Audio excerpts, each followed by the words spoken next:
Hello guys, welcome back to my YouTube channel. In this video, I will show you how to use the mixer brush tool in Photoshop. Pick the quick selection tool and click on select subject.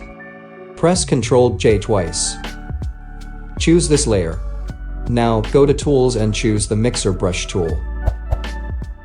Make sure to use dry heavy load. Choose the hard round brush. Hold Alt and click to pick a part of the image. Now click and drag.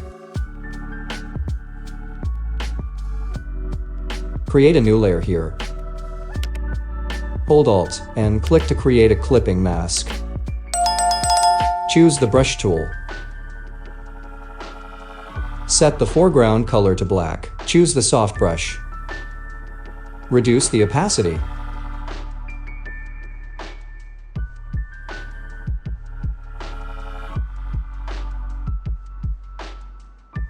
Create a new layer over the background. Set the foreground color to white.